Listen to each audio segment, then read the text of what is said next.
اللہ کے پیارے نبی آقا علیہ الصلوۃ والسلام نے ارشاد فرمایا کہ خوش نصیب وہ شخص، خوشخبری اس شخص کے لیے جس شخص نے اپنی زبان کو اپنے کنٹرول میں کر لیا، جس نے اپنی زبان پہ قابو پا لیا، وہ شخص سب سے خوش نصیب ہے، اس کے لیے خوشخبری ہے۔ کیونکہ زبان ایک انسان کے جسم کے اندر ایک ایسا لوتھڑا ہے جو انسان سے سب سے زیادہ گناہ کرواتا ہے،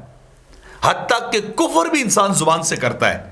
جہنم میں بھی انسان سب سے زیادہ اپنی زبان کی وجہ سے جاتا ہے۔ کہ میرے آقا فرما رہے ہیں، مدینے کے تاجدار، انبیاء کے سردار ارشاد فرما رہے ہیں، اللہ کے حبیب فرما رہے ہیں، اس بندے کے لیے خوشخبری ہے جس نے اپنی زبان کو اپنے کنٹرول میں کر لیا۔ اور دوسری بات آپ نے ارشاد فرمائی کہ خوشخبری اس شخص کے لیے جس نے اپنے گھر کے دروازے کھلے رکھیں، یعنی جو سخی آدمی ہے، جو فقیروں مسکینوں کو اپنے دروازے سے ہٹاتا نہیں بلکہ انہیں کچھ نہ کچھ دے دیتا ہے، اللہ کا دیا اور رزق، اللہ کی محبت میں اس کے راستے میں خرچ کرتا ہے۔ فقراء، مساکین، غریب، پسوے لوگ اس کے پاس جاتے ہیں، اس کے دروازے پہ جاتے ہیں، وہ دروازہ بند نہیں کرتا،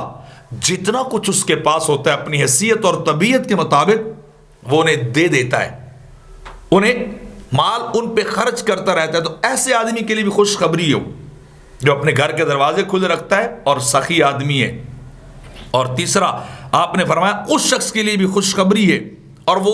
خوش نصیب ہے وہ شخص جو اپنی خطاؤں پہ آہذاری کرتا ہے، جو اپنے گناہوں پہ روتا ہے، جو اپنی بدیوں کو یاد کر کے آنسو بہاتا ہے، جو اپنے گناہوں کی اللہ سے معافی مانگتا ہے، اللہ سے مغفرت کا طلب